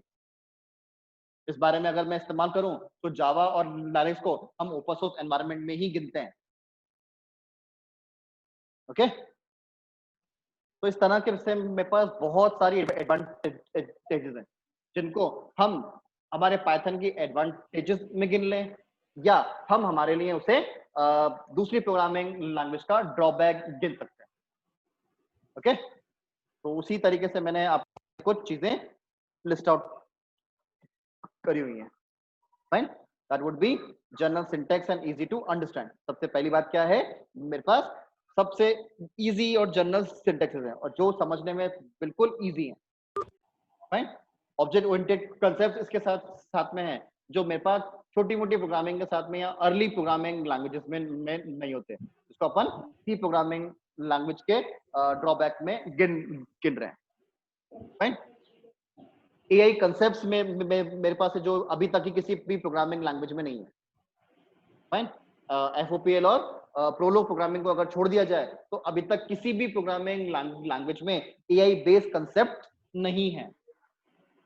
फाइन, सेकंड थिंग, जितनी भी प्रोग्रामिंग लैंग्वेज हम अभी इस्तेमाल करते हुए होते हैं ना, जिसको हम हमारे लिए प्रोग्रामिंग लैंग्वेज जावा है, चाहे सी है, चाहे पीएचपी है, चाहे एएसपी है, कुछ भी है, किसी भी प्रोग्रामिंग लैंग्वेज को आप गिनते हुए होते हो ना, तो वहां पर जब डेटाबेस हैंडलिंग होती है ना, वो हमेशा RDBMS बेस्ड होती है। फाइन। पाइथन अपने आप में पहली कह लो या बोलोगी न्यू प्रोग्रामिंग लैंग्वेज है जो अपने आप के लिए NSQL बेस्ड डेटाबेस पे कामकाज करती है। किसी को आइडिया है NSQL डेटाबेस क्या होता होगा? NSQL डेटाबेस किसको कहते हैं? नो एसक्यूएल डेटाबेस किसको कहते हैं? आइडिया किसी को?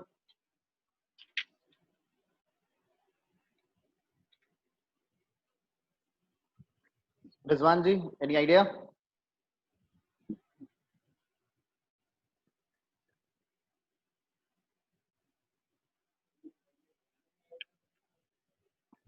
आमिर, शेख साबिर,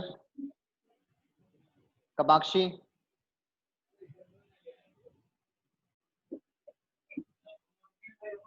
अच्छा RDBMS क्या होता है इसका तो आइडिया है आप लोगों को? RDBMS है ना, मैं लिख देता हूँ, शायद लिखने से ज्यादा थोड़ा समझ में आए अपने को। Very good. Tarun said yes. RDBMS जितना भी होता है ना, RDBMS ऐसे गिनते हैं ना, रिलेशनल डेटाबेस मैनेजमेंट सिस्टम, ऐसे बोलते हैं इसको। हाँ, रिलेशनल डेटाबेस मैनेजमेंट सिस्टम ऐसा गिनते हैं इसे। Very good. ये जितने भी RDBMS बेस होते हैं ना, ये जितने भी डेटाबेस होते हैं, ये सब हमेशा लोकल होते हैं, लोकल डेटा सेव करते हैं। ये लोकल डेटाबेस का मतलब NSQL base work with large database. Good. Database अपने आप में लार्ज स्केल पे ही होता है, इसीलिए उसे डेटाबेस कहा जाता है। फाइन। डेटाबेस जितना भी होता है ना, वो अपने आप में लार्ज अमाउंट में ही होता है, इसीलिए उसे डेटाबेस कहा जा रहा होता है। फाइन। पर जितने भी RDBMS बेस्ड डेटाबेस होते हैं ना, वो अपने आप के लिए लोकल सर्वर के साथ साथ में स्टोर होते हैं, है ना। मेरे ही किसी सिस्टम में हो सकते हैं, है ना, किसी दूसरे सिस्टम पे भी होंगे, तो वो लोकल ही एनवायरमेंट होंगे, तो इनकी लिमिट क्या हो जाती है? Local limit. इसको अपन लिमिट में गिन सकते हैं। फाइन। जबकि जितने भी NSQL बेस या नो डेटाबेस होते हैं ना, वो ओपन सोर्स डेटाबेस को इस्तेमाल करते हैं। Open source database, open source database में अगर मैं गिनूं तो हम गिनते हैं MongoDB। फाइन। MongoDB अपने आप में क्या है? ओपन सोर्स डेटाबेस में गिना जाता है ना। ऐसे और भी हैं, ये तो मैंने एक का नाम आपको बताया है ना। बिग डेटा है, हडूप है, ये सब इसी कैटेगरी में गिने जाते हैं। अच्छा, इनका डेटा जब स्टोर होता है ना, वो आपके पास लोकल नहीं, रिमोट पर स्टोर किया जाता है ना। That would be store as remote server. तो मेरे पास कभी भी मुझे फिजिकल ट्रांसलेशन या फिजिकल ट्रांसफर की रिक्वायरमेंट कभी होती ही नहीं है। फाइन। तो मेरा डेटा क्रैश हो जाए, मेरा डेटा डिस्टर्ब हो जाए, मेरा डेटा लीक हो जाए, ऐसी कुछ चीजें नहीं होती यहाँ पर। फाइन। और जब ओपन सोर्स या रिमोट सर्वर से डेटा लाया जाएगा या उनके साथ स्टोर करा जाएगा, वो RDBMS बेस्ड नहीं हो सकता। तो आप कह लो कि पाइथन अपने आप में एक ऐसी लैंग्वेज है जो अपने आप के लिए NSQL बेस्ड डेटाबेस हैंडलिंग करती होती है ना, या NSQL बेस्ड डेटाबेस को सपोर्ट करती है, जो इससे पहले के प्रोग्रामिंग लैंग्वेज सपोर्ट नहीं करती। क्या मेरी बात सबको? ना NSQL बेस्ड प्रोग्रामिंग लैंग्वेज के साथ जब आपको इस्तेमाल करना होता है ना, तो आपको उस प्रोग्रामिंग लैंग्वेज का ओपन सोर्स होना भी जरूरी होता है। फाइन। वो आगे बातचीत करेंगे किस तरीके से प्रोग्रामिंग होती है, बट NSQL डेटाबेस होने के साथ साथ ये RDBMS को भी सपोर्ट करती है। ऐसा नहीं कि RDBMS को सपोर्ट नहीं कर रही है, लोकल डेटाबेस को तो सपोर्ट करती है, पर साथ में NSQL बेस्ड डेटाबेस को भी सपोर्ट करती है। स्क्रिप्टिंग और इंटरप्रेटेड या एम्बेडेड लैंग्वेज है, जो दूसरी प्रोग्रामिंग लैंग्वेज में नहीं है। फाइन। सभी तरह के लैंग्वेज या सभी तरह के एनालिसिस के लिए ये एप्लीकेबल है, तो अपन बोलते हैं वर्सेटाइल लैंग्वेज। फाइन।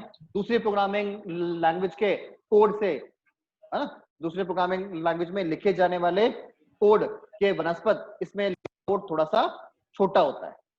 जो हम सी और C++ या जावा के साथ जो कोड लिखते हुए होते हैं उससे थोड़ा सा छोटा आपके पास यहाँ पे कोड होता है।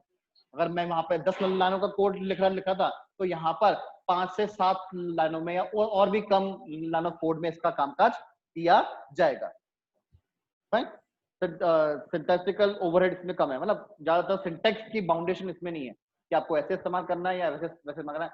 नॉर्मल वर्ड्स फॉर्मेट में इसके सारे कमांड लिखे हुए होते हैं। फाइन। ग्लोबल अडेप्टिव मतलब ओपन सोर्स, सबके लिए ये इस्तेमाल की जा सकती है। किसी भी तरह के ओएस और किसी भी तरह के प्रोसेसर पे इसका इस्तेमाल किया जा सकता है। इसी बात को हम ओपन सोर्स कैटेगरी में गिन रहे होते हैं। फाइन। नाउ क्योंकि इसके साथ मैं क्विक डेवलपमेंट और कुछ ज्यादा फास्ट एप्लीकेशन यूज कर लेता हूँ, एनालिसिस यूज कर लेता हूँ, तो यहाँ पर मेरे पास उन फॉर्म में भी चीजें काम में आ सकती है ना, जिसको अपन 3D एनिमेशन या अपने किसी एनालिसिस चीजों के बारे में गिन सकते हैं। फाइन। अलग से आपको अगर कुछ गेमिंग वगैरह कन्वेंशन या एनिमेशन वगैरह के साथ कामकाज करना हो तो उसके लिए अलग से उसका मॉड्यूल भी अवेलेबल है। फाइन। हर एक चीज हर एक पार्ट को इस्तेमाल करने के लिए जिसको अपन बोला मल्टीपर्पस, तो जिस भी पर्पस को आपको अपने लिए इस्तेमाल करना है उस पर्पस को इस्तेमाल करने के लिए आपके पास अलग से मॉड्यूल दिए हुए होते हैं जिनको आप अपने हिसाब से इस्तेमाल करना चाहें तो कर लें, है ना। इसी बात को हम क्या बोल रहे थे, जर्नल पर्पस लैंग्वेज। मेरी बात समझ में आ गई सबको? हाँ, ये तो मैंने कुछ एक एडवांटेजेस यहाँ पे लिए हैं। ऐसे एडवांटेजेस की लिस्ट बहुत लंबी चौड़ी है, मैंने इस्तेमाल किया तो मैंने ये कुछ चीजें निकाली है। आप जब इस्तेमाल करोगे तो आप अपने लिए कुछ चीजें और निकाल सकते हो। ओके, तो चॉइसेस योर्स, और आपकी एडवांटेजेस निकालने का तरीका कुछ और हो सकता है ना। मैं क्या इस्तेमाल करता हूं, इससे पहले इस्तेमाल होने वाली प्रोग्रामिंग लैंग्वेज के ड्रॉबैक मेरे लिए इस प्रोग्रामिंग लैंग्वेज के फीचर्स या कैरेक्टरिस्टिक्स या एडवांटेजेस गिने जाते हैं। फाइन ना। जब भी हम चीजें इस्तेमाल करते होते हैं तो ये आज का तो मेरे पास है नहीं, पाइथन मेरे पास आज की तारीख में आया नहीं है ना। पाइथन डेवलपमेंट या पाइथन बातें मेरे पास पुरानी तरीकों से गिनी जा रही है, तो उसके साथ में नए नए वर्जन नए नए रिलीजेस भी होते हैं, इस्तेमाल होते हैं। फाइन। तो जब पाइथन के रिलीज और वर्जन अपने आप में बन रहे होते हैं ना, तो ये जो आपको मैंने URL दिखाया था ना जहां पे आपको डाउनलोड करना है, यहाँ पे आपको हमेशा लेटेस्ट वर्जन ही दिखाया जाएगा। फाइन। आपके पास पुराने वर्जन के हिसाब से जब इस्तेमाल होते हैं ना, उसको अपन एज उस फॉर्मेट में इस्तेमाल होते हैं। तो पाइथन 2 और Python 3 nothing else, just a version difference. Fine. Python 2 अपने आप में पुराना वर्जन है और पाइथन 3 अपने आप में नया वर्जन है। तो चॉइस इज योर्स, और आपकी कंपैटिबिलिटी, आपके ओएस की कंपैटिबिलिटी डिपेंड करती है कि वो पाइथन 2 को इस्तेमाल करेगी या पाइथन 3 को इस्तेमाल करेगी। आपकी इच्छा हो तो आप पाइथन 2 के वर्जन इस्तेमाल कर लो, आपकी इच्छा हो तो पाइथन 3 को इस्तेमाल कर लो। फाइन। सो पाइथन 2 और पाइथन 3 और कुछ नहीं, अपने आप में जस्ट अ वर्जन डिफरेंसेस है, नथिंग एल्स। 2 से 3 की तरफ आने पर कुछ चीजें नई ऐड हुई हैं। फाइन। तो हमारे पास जब भी हम कोई सॉफ्टवेयर इस्तेमाल करते होते हैं ना, तो उसके नए वर्जन भी होते हैं और नए रिलीज भी होते हैं। रिलीज और वर्जन में डिफरेंस आप लोगों को पता है? अगर मैं गिनूं तो मेरे पास रिलीज वर्जन दो टर्म होती है अपने पास। इसके बारे में आप लोगों को आइडिया है? रिलीज क्या होते होंगे और वर्जन क्या होते होंगे? अभी जो हम गिन रहे हैं ना 2 और 3, ये क्या है? वर्जन है। पाइथन का वर्जन 2 और पाइथन का वर्जन 3। रिलीजेस क्या होते हैं, इसके बारे में आइडिया किसी को? होता भी है या नहीं होता? मैं तो गिन रहा हूँ, अब मैं भी शायद होता नहीं होगा। Sir new changes. For what? Release और version? Sir releases, sir new releases में कुछ चेंजेस करके आते हैं। अच्छा, और वर्जन्स में? वर्जन्स में सर उनके डेटाबेस अपडेट होते हैं, मतलब एक तरीके से जो मतलब कोड में, जो भी कोड में अगर कुछ चेंजेस वगैरह, मतलब कंपाइलर वगैरह। ओके, कोई और मेरे लिए थोड़ा सा और इसको इलैबोरेट कर देगा?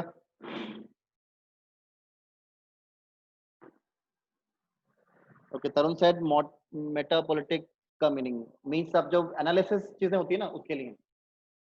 फाइन। एनालिसिस करने के लिए, कैलकुलेशन करने के लिए, इसको बजटिंग वगैरह बोलते हैं ना अपन, उस फॉर्मेट में काम में आती हैं, है ना। नॉर्मली कोई एनालिसिस या बोलते हैं ना कि अपने कुछ कैटेगराइजेशन, जिसको अपन ट्रेंड कहते हैं, बिजनेस ट्रेंड, कि भाई जनवरी मंथ में इतना कुछ सेल आउट हो रहा है, ऐसे कुछ हो रहा है, तो एनालिसिस करने के लिए जो टेक्निक काम में आती है या वो आप जो सॉफ्टवेयर बोलते हो उसका नाम है ये। हाँ ठीक, हम जब कभी भी कोई वर्जन गिन रहे होते हैं ना, तो वर्जन का मतलब हमेशा क्या होता है, एक नया फीचर ऐड करना। सपोज करो कि मेरे पास कोई एक सॉफ्टवेयर बनाया गया था, उसमें 5 वर्जन या 5 फीचर्स मैंने ऐड करे। अब अगर मैं छठा फीचर ऐड करता हुआ होऊंगा ना, तो उस बात के लिए मैं एक नया वर्जन निकालूंगा। फाइन। तो जब भी कुछ नया ऐड होता है ना, उस बात के लिए एक नया वर्जन निकाला जाता है। फाइन। लेकिन जितने भी फीचर्स हैं, उन्हीं फीचर्स को मैंने अपने अकॉर्डिंग कुछ अपडेशन करे हैं, कुछ चेंजेस करे हैं, कुछ काट छांट करी है ना। फीचर्स ना तो घटे हैं ना बढ़े हैं। फाइन। जो फीचर्स थे उन्हीं के अकॉर्डिंग कुछ चीजें अपने आप में अपडेशन हुए हैं, तो हम उस बात के लिए रिलीजेस निकालते हैं, है ना। आप लोगों ने ध्यान दिया या नहीं दिया पता नहीं। जब देख तो मेरे पास जो चीजें आ रही थी ना, वो रिलीज में 3.6.5 है। ये 6.5 अपने आप में क्या है, रिलीजेस के नेम है। ऐसे आप जब डाउनलोड वाली चीजें देख रहे हैं तो यहाँ पे 3.8.3, तो 3 पॉइंट वर्जन का 8 रिलीज, और 8 में से भी 0.3 वाला रिलीज आपके सामने इस्तेमाल हो रहा है। ओके, तो ये 8 मेरे पास रिलीज इसके आ चुके हैं अभी तक। अंडरस्टूड। तो जब भी कोई नया फीचर ऐड होता है ना, तो उसको अपन एक नया वर्जन गिनते होते हैं, और जब भी किसी एग्जिस्टिंग फीचर के साथ में बदलाव हो रहे होते हैं, उसको अपन हमारे लिए रिलीज में गिना जाता है। Is that fine to everyone? ना, तो उसी तरीके से जब आप पाइथन के 2 और 3 में गिनते हुए होते हैं ना, तो ये कुछ मेजर चीजें हैं जो हम पाइथन 2 और पाइथन 3 को डिफरेंशिएट करते हैं। फाइन। सबसे पहली चीज तो पाइथन 3 पाइथन 2 का एक्सटेंशन है। फाइन। जो कुछ पाइथन 2 में जो था, उसके साथ में एक नई चीजें, एक नया फीचर ऐड करने का कारण अपने पास क्या है, पाइथन 3। तो पाइथन 2 में हम लोगों ने कुछ नए फीचर एडप्ट करे, है ना। इसको ऐसे से गिन लो कि अगर पाइथन 2 में टोटल 7 फीचर्स थे, तो मैंने जब 8वां 9वां फीचर जोड़ा है, तो वो पाइथन का 3 वर्जन गिना जा रहा है। फाइन। जब नई चीजें गिनी जाएंगी तो नई लाइब्रेरी भी बनाई जाएगी। फाइन। नया कुछ फीचर्स, नए नए कुछ पैकेजेस, नए नए कुछ नेम स्पेसेस आपके साथ में जोड़े जाएंगे। फाइन। तो पाइथन 2 की जितनी भी लाइब्रेरी थी, उसको फर्निश करके, उसको रिफाइन करके पाइथन 3 के साथ में दिया गया है। जितनी भी चीजें पुरानी थी या कुछ आउटडेटेड थी, ऑब्सोल्यूट थी, उन सबको हटाकर पाइथन 3 में एक नई फ्रेश लाइब्रेरी दी गई है ना। जिसको मतलब ना कि सारे गार्बेज हटा के, सारी साफ सफाई करने के बाद पाइथन 3 में मुझे नया वर्जन दिया गया है। फाइन। ऐसे पाइथन 2 में जब भी कोई कैरेक्टर्स वगैरह इस्तेमाल किए जा रहे थे, तो वो हमेशा ASCII कोड में इस्तेमाल किए जा रहे थे। अब पाइथन 3 के साथ में उन्हीं ASCII कोड को यूनिकोड में गिनना जा रहा होता है ना। क्योंकि क्योंकि हमने पाइथन 3 के साथ में ऑब्जेक्ट ओरिएंटेड कंसेप्ट जोड़े हैं। तो ऑब्जेक्ट ओरिएंटेड कंसेप्ट के साथ में जब भी इस्तेमाल होंगे ना, तो ASCII कोड से ज्यादा कुछ बातें स्टोर की जा रही होती है, तो अपन ऑब्जेक्ट रेफरेंसेस कहते हैं। तो ऑब्जेक्ट रेफरेंसेस ASCII कोड में मेजर नहीं किए जा सकते, तो उसके लिए मुझे यूनिकोड स्पेसिफाई करने होते हैं, है ना। या आप जब अभी ऑब्जेक्ट ओरिएंटेड कंसेप्ट जब यूज करोगे, तब आपको चीजें और समझ में आएंगी इनके बारे में। फाइन। इसी तरीके से ऑपरेटर वाइज इस्तेमाल करो, तो डिवीजन ऑपरेटर जो है, वो पहले जब पाइथन 2 में इस्तेमाल होता था ना, वो आपको नॉर्मल इंटीजर वैल्यू ही रिटर्न करता था ना। नॉर्मल आपके पास राउंड अप चीज में डाउन राउंडेड करता था। जैसे 2.5 अगर मुझे मिल रहा होता था है, तो 2.2 ही में मिल रहा था। पॉइंट के पहले की बात है, पॉइंट के बाद की बातें नहीं मिल रही, तो वो हमेशा मेरे लिए इंटीजर राउंड अप कर रहा होता था। ऐसे ही अब जो इस्तेमाल होता है ना, वो अपने आप के लिए क्या है, नॉर्मल डेसिमल पोर्शंस में मुझे चीजें मिलती हैं। फाइन। इसी वजह से यहाँ पर पाइथन 3 में डिवीजन ऑपरेटर को एक नहीं, एक से ज्यादा तरीके से इस्तेमाल किया जाएगा। तो टू वर्जन में या 2 वे में डिवीजन ऑपरेटर को इस्तेमाल कर सकते हैं अपन, लाइक इंटीजर फॉर्मेट में, और अपने साथ नॉर्मल डेसिमल डिवीजन के अकॉर्डिंग। इसी तरीके से हम जब प्रिंटिंग वगैरह कुछ इस्तेमाल करते हुए होते हैं तो प्रिंट स्टेटमेंट अपने पास पहले एज अ फंक्शन इस्तेमाल किया जा रहा था, तो अभी वो एक as a statement as a command इस्तेमाल किया जा रहा होता है। इससे पहले जो मेरे पास इस्तेमाल हो रहा था ना, वो अपने आप में एज अ स्टेटमेंट इस्तेमाल किया जा रहा था, तो अभी हमारे पास जो है वो as a command as a function इस्तेमाल किया जा रहा होता है। कुछ इस तरीके से पहले का प्रिंट और अब के प्रिंट में फर्क है। ओके, और भी आगे कुछ बहुत सारी भी बातें हैं। जब अपन इवेंट हैंडलिंग या एरर हैंडलिंग वगैरह कुछ प्रोसेस यूज करते हैं तो वहां पर भी कुछ मेजर आपके पास सॉरी माइनर सिंटैक्टिकल फॉर्मेट का इशू है, जिनको अपन रिलीज फॉर्मेट में आगे गिने हुए हैं। तो Python 2 and Python 3 is nothing is else is the version differences. पुराना version is called as Python 2 and नया version is called as Python 3। तो फिलहाल हम जितना भी कामकाज जो पढ़ेंगे हम लेटेस्ट वर्जन के हिसाब से पढ़ेंगे, that would B Python 3। Okay, I think जो इससे पहले किसी ने मुझे सवाल पूछा था वो उसका जवाब आपको मिल गया होगा I think. Okay, I don't know his name.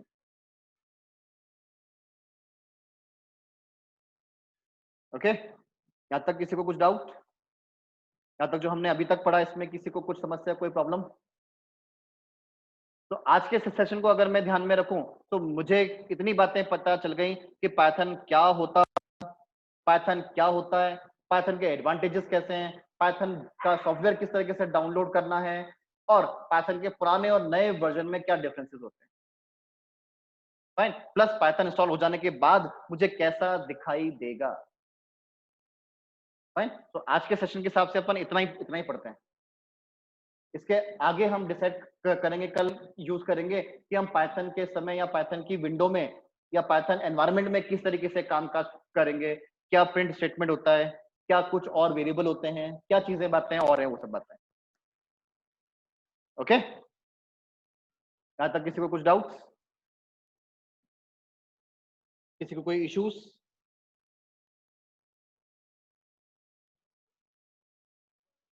आप लोग बोलोगे नहीं तो मुझे पता नहीं पड़ेगा प्लीज।